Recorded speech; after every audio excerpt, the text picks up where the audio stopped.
नाज़रीन, अवांखे अपडेट कयूं त लाहौर हाई कोर्ट में वफ़ाक़ी काबीना जे मेंबरनि जे अंग खे चैलेंज कयो वियो आहे।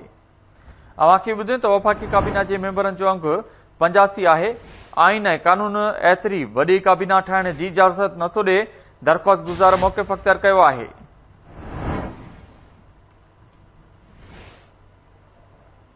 लाहौर हाई कोर्ट में वफ़ाक़ी काबीना जे मेंबरनि जे अंग खे चैलेंज कयो वियो आहे।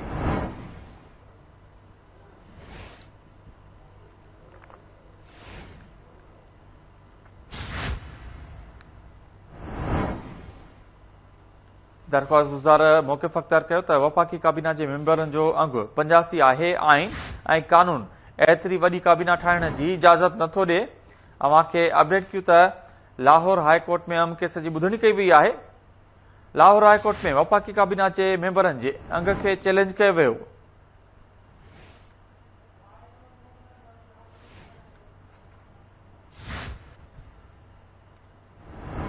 दरख़्वास्त गुज़ार मौक़िफ़ अख़्तियार कयो त वफ़ाक़ी काबीना जे मेंबरनि जो अंग 85 आहे। आइन ऐं कानून एतिरे वॾी काबीना ठाहिण जी इजाज़त नथो ॾे।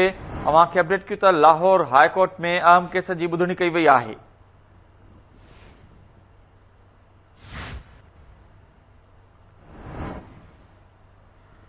लाहौर हाई कोर्ट में वफ़ाक़ी काबीना जे मेंबरनि जे अंग खे चैलेंज कयो वियो।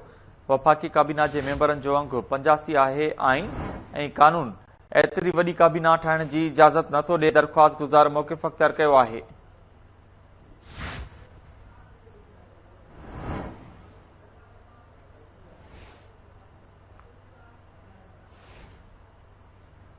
अवांखे अहम ख़बर ॾियूं त लाहौर हाई कोर्ट में वफ़ाक़ी काबीना जे मेंबरनि जे अंग खे चैलेंज कयो वियो आहे।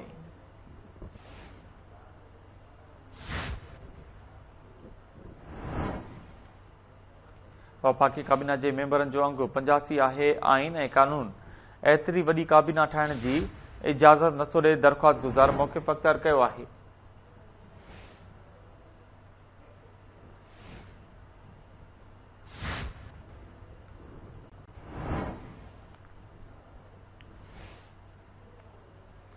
अवांखे अहम ख़बर ॾियूं त लाहौर हाई कोर्ट में वफ़ाक़ी काबीना जे मेंबरनि जे अंग खे चैलेंज कयो वियो आहे। वफ़ाक़ी काबीना जे मेंबरनि जो अंग 85 आहे। आइन ऐं कानून एतिरी वॾी काबीना ठाहिण जी इजाज़त नथो ॾे।